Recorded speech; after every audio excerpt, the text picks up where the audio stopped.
All right, guys, welcome to Dropping Dimes. All right, guys, so fortunately, Javier will not be on this episode. He'll be on next week's episode. He had to take care of a couple of things, but yeah, Javier's still on the show. He'll be doing the editing on this thing.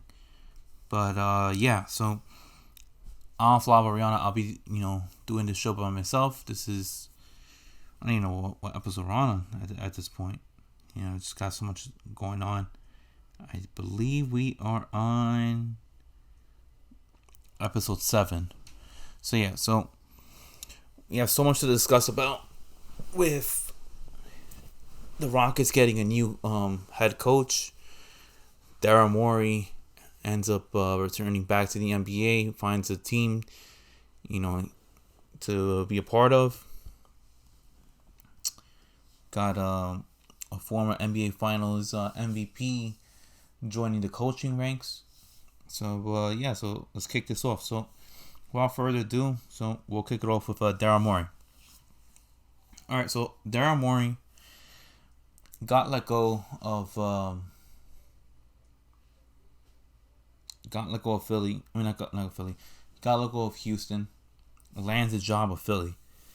I don't know. I feel like if Hobb was here, he would be like he was on unemployment for like about 5 minutes. That's what it kind of feels like with Daryl Morey. This guy was the GM of the Houston Rockets. Got let go. Someone Fertitta was like, all right, kind of just showed him the writing on the wall, and Daryl Morey ended up leaving the Houston Rockets right before he ended up getting fired. Fair enough. This guy, what's it called? Finds a new job, and that's great. This guy, is very, very heavily based on analytics, and that's where it seems like the team is heading to. So goes to the Philadelphia 76ers. 76ers have, two players that could be, you could build around with Joel Embiid and Ben Simmons. Ben Simmons is one of those players where, great defensively, amazing passer, just cannot shoot. Joel Embiid, needs to get some type of, pushing, has to stay away from the 3-point line, needs to battle it in, like the big boy that he is. But what does Daryl Morey want to do? This guy says in a statement that James Harden, saved his life. And he feels that James Harden is the reason why he is still in the NBA. And there's rumors that, that Daryl Morey is going to want to get James Harden out of Houston into a Philadelphia 76ers uniform. Ladies and gentlemen, look, I will tell you guys that if Daryl Morey pulls off the impossible yet again, because he has pulled off some great trades, acquiring Chris Paul, acquiring Russell Westbrook, trading a Clint Capella, getting good acquisitions like in Austin Rivers, getting a PJ Tucker. Look, if he is able to, he also was the man that got James Harden out of OKC. If he is able to get James Harden out of Houston into Philly, that right there, guys, that'll put them right in the mix on competing with a Brooklyn Nets team that's stacked up with KD and Kyrie, and you still have guys like Spencer Dinwiddie, Caris LeVert, and the rest of the bunch that will compete with Boston, compete with Toronto, that will compete with Milwaukee. Look, if they get James Harden, that could possibly put them, top 2 easily. I don't know. Only reason I say top 2 is only because of the fact that who would you have to give up? You would have to give up one or the other. You would have to give up Ben Simmons, or you would have to give up Joel Embiid. In my opinion, I don't see that trade happening. You most logically have to give up Ben Simmons just because Harden and Embiid could do some work. If you should put Harden and Simmons, both those guys don't play great defense. I'm sorry. If you have Ben Simmons and James Harden, I mean, Ben Simmons plays great defense, can't shoot. Harden plays great offense, you can shoot the ball, doesn't play great defense, and you have no big man right there. So, in my opinion, you would have to trade Ben Simmons to Houston, but that wouldn't make any sense for Houston because now you have Ben Simmons and Russell Westbrook. Both of them can't shoot. Both of them have great athleticism. All right, and you take away 40% of your offense if you're Houston, and you send that to Philly. Like, that doesn't make any sense. So Daryl Morey, I mean, I know he's definitely gonna make some trades. I know Elton Brand is able to keep his GM position, but in reality, it's Daryl Morey that's gonna be running the show, not Elton Brand. You have Doc Rivers there as well.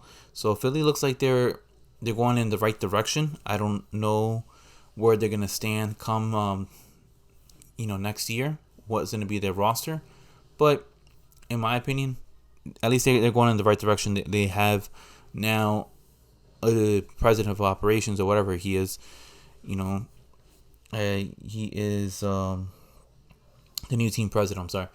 Yeah, you have somebody that will steer in the right direction, that is going to try to make good trade decisions. So Daryl Morey to the 76ers, it's making a huge statement right there. Shows that he wants to win now, and we'll see where it goes from there. The NBA has finally said that it's come to an agreement with the players union. They will return back to playing on December 22nd. So why is this so important? Because it gets complicated with the networks and stuff like that. TNT always gets what's called the first game of the year. Reason why it's important that they were able to get December 22nd is because of the fact that it's in the contract with the NBA that TNT gets the first game of the year. Usually put 2 games out there, 1 at 7, 1 at 10. Usually be like an East Coast versus East Coast matchup, and then the West Coast gets the 10 o'clock slot.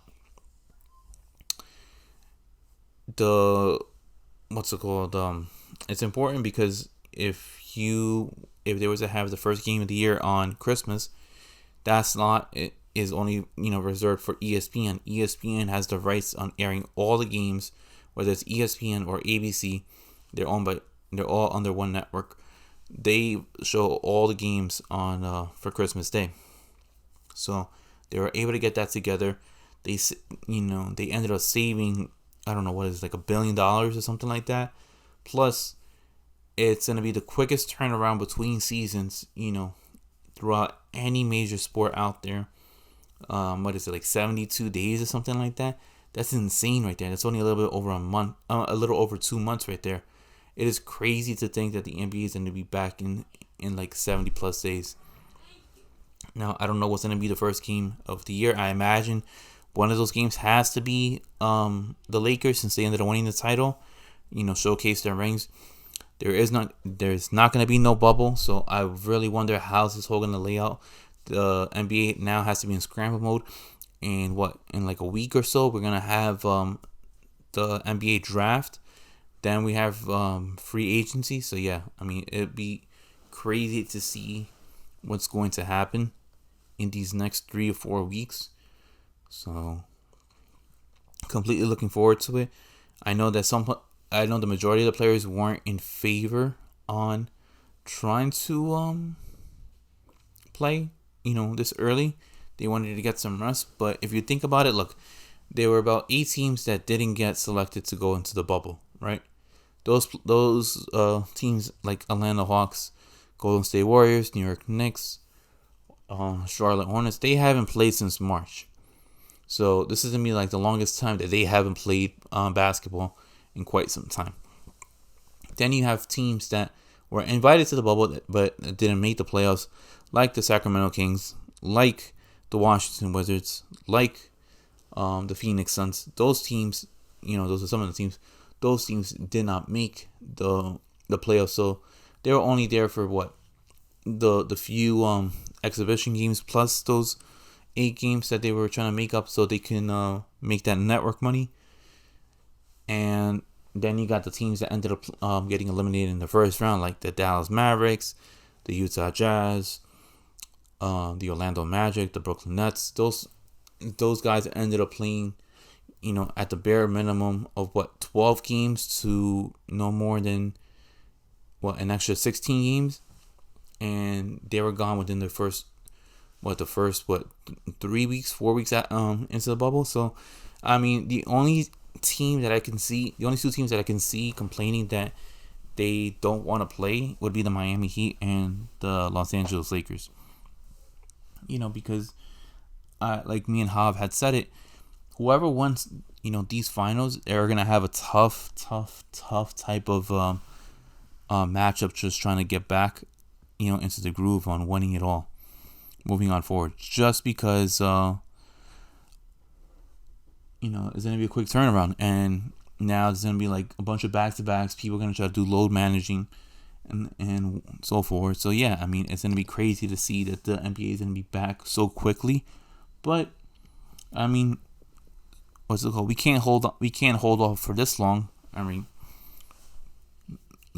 this is just a crazy, year going into year 2 of this pandemic, and we can't hold off anymore. Because officially, once we're out of this pandemic, then, we're gonna have to go back towards our normal set and play, where the regular season would start, in October and then end in June, like how it normally does. So, very glad to see that the NBA and the NBA Players Union fully agree on trying to get to playing on December 22nd. Sure, they're going to have to cut back on their salaries a little bit, but that's expected. I mean, everybody's losing money in 2020. Some people don't even have jobs at this point. So, for NBA players to, give up a percentage of their money away just because, we're in this pandemic is completely understandable. Moving on to,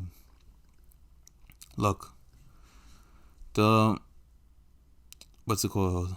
David Griffin, there has been talks about whether or not he should give an extension to Lonzo Ball. Now, Lonzo Ball is going into the final year of his 4-year rookie deal, and first 2 years played with the LA Lakers, going into his final year.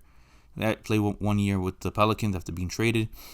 Going into his final year of his rookie deal, he is eligible for an extension. Should David Griffin give him an extension? In my opinion, he should. Reason being why? Lonzo Ball looks like he was meshing in well with Zion Williamson. Why I feel like that's important? Because Zion Williamson, the Pelicans are going to try to make him the face of that franchise. If he's not already the face, then he surely will be very, very soon. Played well with Brandon Ingram, and you also have players like a Josh Hart who you kick the ball out to. I don't know how much money he truly deserves. I think he deserves some type of an extension, whether it's a 2-year extension or anything of that matter. But it's really going to be something of that matter of, low risk, high reward type of contracts, just because Lonzo Ball doesn't shoot the ball. Excellent passer, has great court vision, but it seems like his level of play is always like, grab the get the rebound or get the ball past you after a missed shot, and then pass the ball, to the other side of the court and try to make an easy basket. Sort of like a Mike D'Antoni type of style of play.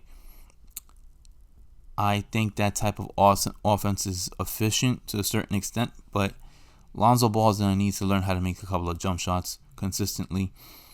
He's not the greatest shooter. He's not the greatest three-point shooter. If he has a respectable jump shot, it's going to create like a whole package, because right now, better shooter than Rajon Rondo, but that's not saying much right there. So you want to make sure that you don't have those types of holes in your game. I've been hearing some type of stuff that they might trade Drew Holiday. So if they do end up trading Drew Holiday, you definitely would want to keep a good point guard like Alonzo Ball. So there's plenty of options right there. Not plenty of options. There's plenty of reasons why you would want to give Lonzo Ball an extension. Plus, if he's working well with your best player, you want to make sure that combination, that duo, continues to go forward. I just think that, you give him maybe like a 1 or 2 year deal, see what he does, and if it doesn't work out from there, then, cut bait. But, David Griffin, this guy won a title with the Cleveland Cavaliers back in 2016. Him and LeBron, ended up creating good rosters, so this guy has an idea on what to do. I believe with him and Stan Van Gundy, they're going to try to make sure that they can hit the highest ceiling possible with that team. And Zion's going to be going in the right direction. Brandon Ingram's going to be flourishing, with him not having all that pressure by being an LA Laker. So I think more reasons why to give Lonzo Ball the extension. There has been troubles with the Toronto Raptors. The NBA is trying to get the Toronto Raptors to play in Canada, but it's not really up to them. I know they're in talks with the Canadian government. Just sucks us because the Canadian government, will not budge. They're not gonna budge one bit with the NBA just because it's the NBA. They have very, very strict, rules when it comes to this pandemic. They have very strict quarantine. But there was a report by Mark Berman, Raptors NBA working with of Canada U.S. officials to have team play its game in Toronto this season.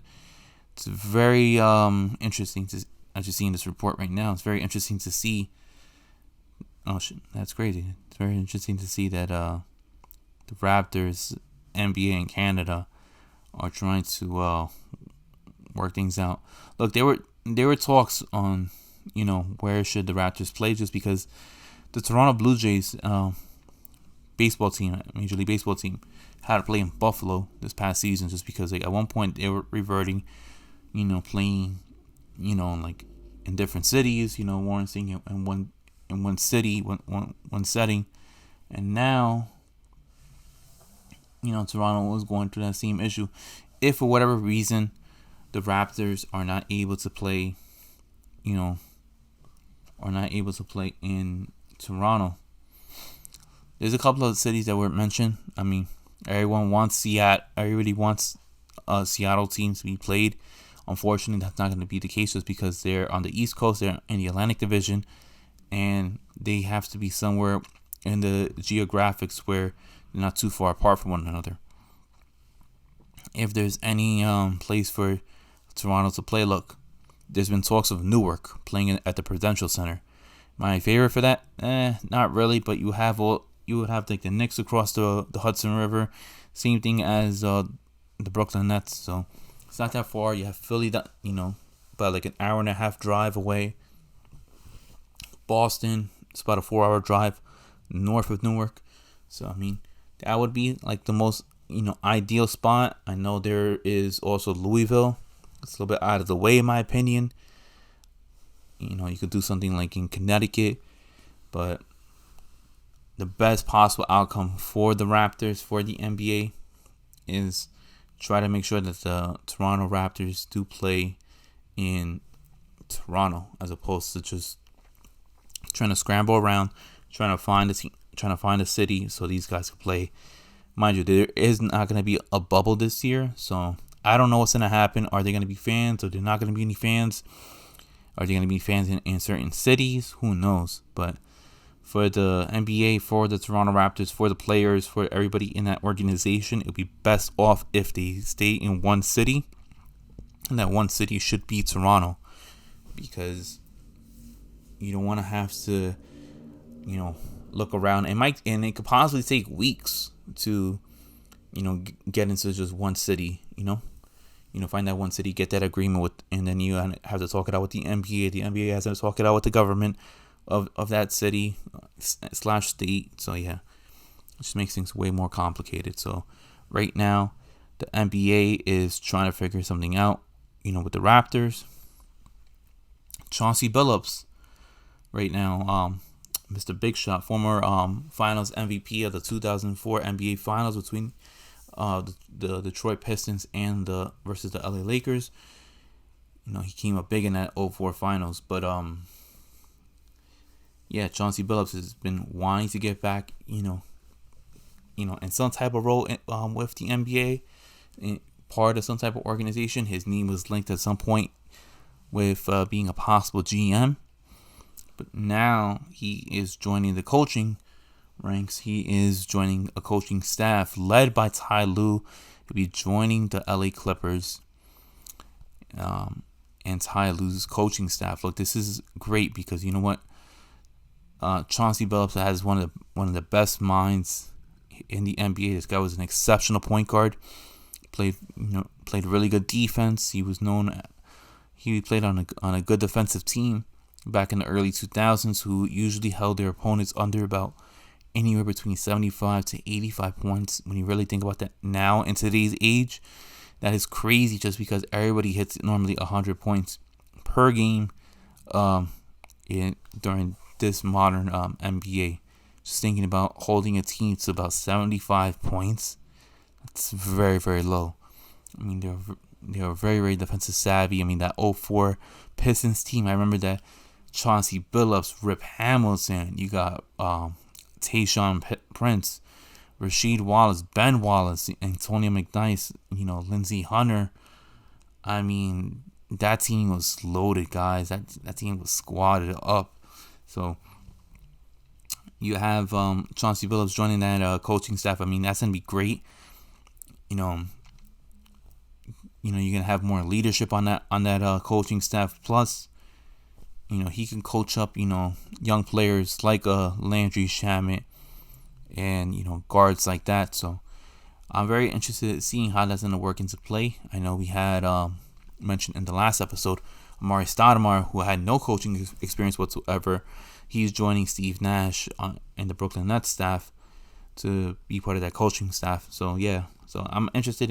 I love seeing former players go into coaching, whether they were stars or not. So it just makes it more and more exciting to see, that they really care for, continuing their NBA careers, even if it means that they don't play, even if it means they gotta hold the clipboard and teach today's NBA players the way that they play the game. The Rockets ended up getting a new head coach, Steven Silas, son of Paul Silas. I mean, Paul Silas is well known,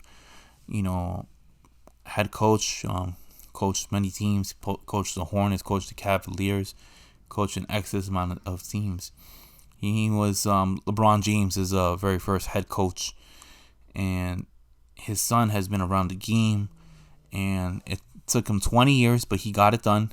20 years to be a head coach.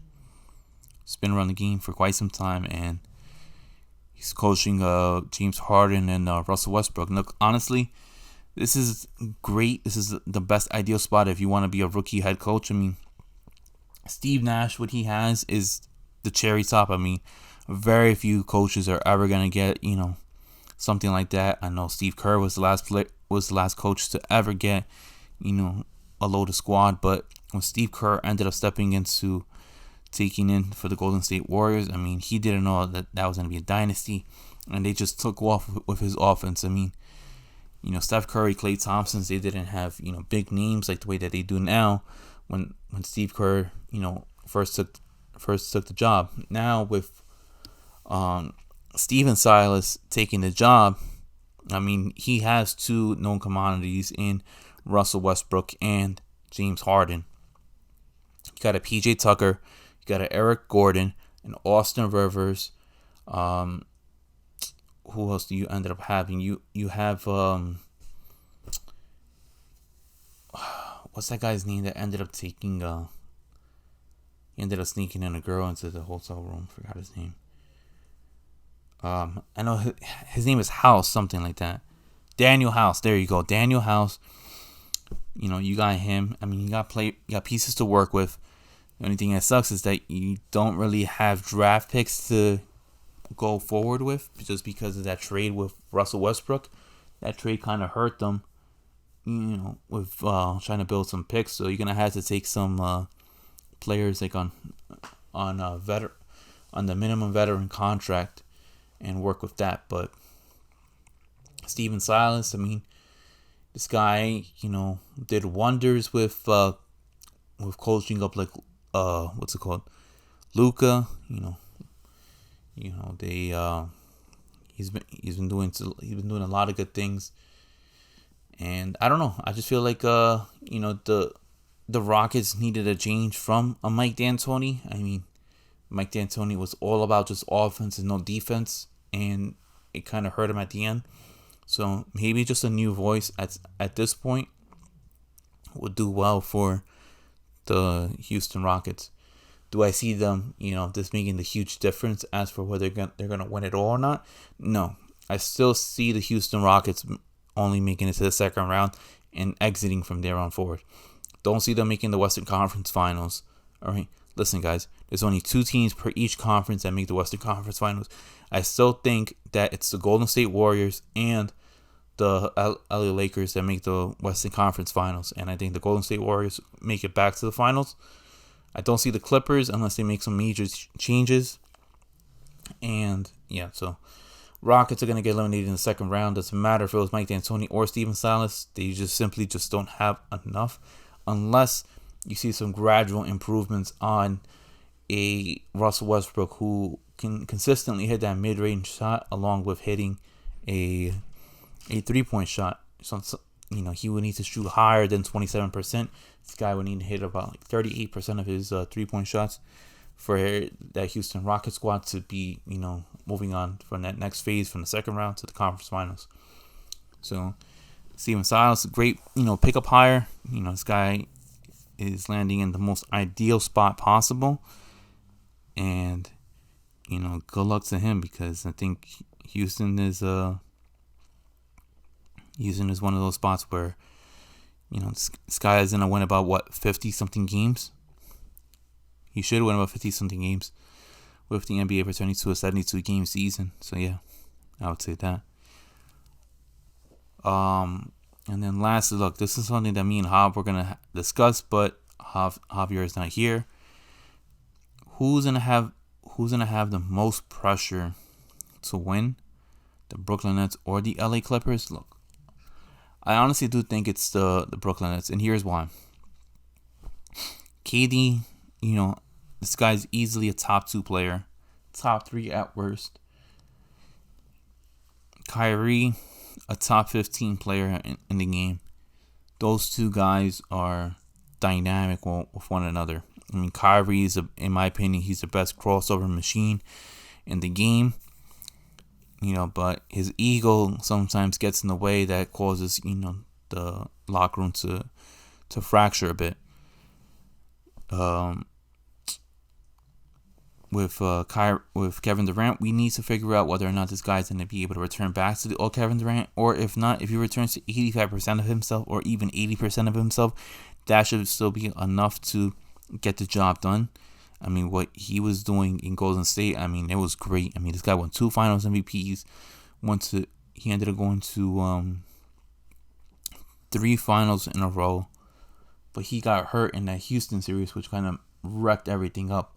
So I want to see what happens with Brooklyn, and I just think they have a lot of pressure compared to the Clippers. I mean, look, the Clippers got Ty Lue, they got Paul George, Kawhi Leonard. I understand that they're on the final years of their deal, but they could actually technically opt out. Yeah, they're not on the final year. They could opt out if they need to, or if they want to. And Ty Lue, in my opinion, even though this is gonna be his first year, he's already been there. He already knows how that team is. And considering that Golden State's gonna be returning back, plus the Lakers, winning a title, I feel like the pressure, all that pressure, for them to win a title was this past season, not this year. They definitely need to make the Western Conference Finals. I don't think they'll make the finals. It's a possibility that they will make the Western Conference Finals. If they're going to make the Western Conference Finals, that means that they're going to make it over the LA Lakers just due to fatigue and health over anything else. Don't see them making it over the Golden State Warriors. If they end up meeting in the Western Conference Finals, they're going to end up losing to the Golden State Warriors. No, guys, I am not a Golden State Warriors fan. I'm just telling you guys how it is, just because those guys are ready. They haven't played since March. Klay Thompson hasn't played in almost 2 years. So yeah, I want to say that Brooklyn has more pressure. I feel like they have to win a title, before the Clippers. They have, with a coach like Steve Nash, with Kyrie making those comments saying that it's a collaborative effort, with him saying all those things on KD's podcast or whatever podcast it was, that it's the first time in his career that he feels comfortable passing off the balls for another person to make the shot, just because in any other team that he was at, he felt like he had to take the last shot, throwing a lot of shade to LeBron. Plus, like I said, his comments were saying that it's a collaborative effort, that we don't need a coach or this, that, and the third. And KD returning. Plus, you still have Spencer Dinwiddie, Karis LeVert. They have more of a stacked squad now that you have both your top guys being back. Honestly, I just think it just means that it's time for the Brooklyn Nets to put up or shut up at this point. They don't win the title this year, it's going to be a huge disappointment. They're on the easier conference compared to the Western Conference. So, I would just say that the Nets need to make the finals. They need to win it all. If they don't make the finals, it'll be a huge disappointment. If they don't win the finals, fine, understandable. It'll still be a disappointment, but it will not. It will just be one of those things where it's not as much of a disappointment as if it's the Clippers. And if the Clippers, feel like they have to add pressure to themselves compared to, any other team, just because they want to be the best team in LA. But all that stuff went out the window as soon as the Lakers won. If the Lakers never won the title, then yes, I probably would have been more in favor for the Clippers to say that they have the most pressure. But the fact that the Lakers won it all in 2020, it makes it easier for my decision to be the Nets. Just because now no one's going to go and say that it's put up or shut up for the Clippers, especially after Kyrie's comments. Kyrie's comments kind of just sealed the deal, in my opinion. But, yeah, so Brooklyn Nets, have the most pressure in the NBA to winning a title. Stephen Silas is the new head coach in H-Town. David Griffin, I really do think that he needs to give an extension to Lonzo Ball. I think Lonzo Ball is worthy enough for an extension because he works well with Zion Williamson and Brandon Ingram. We're going to have the NBA back on December 22nd, 3 days before Christmas, so hallelujah to that. Who knows where the Toronto Raptors are going to be playing? It's not official that they're going to be playing in Toronto. The U.S., the NBA are trying to fix that as we speak right now to try to get them to play in the NBA due to Canada's strict rules with the coronavirus. And Chauncey Billups, leaving ESPN to join Ty Lue and his coaching staff for the Los Angeles Clippers. It's big stuff right there. All right, guys, look, so that's everything for Dropping Dimes. I'm your host, Flav Ariana. Big Hav is going to come back for next week's episode. Don't worry about that. And I'll see you guys, for next week. Until then, peace, guys. And what's it called? Hav will be on next week's episode. All right, guys. See ya. Bye.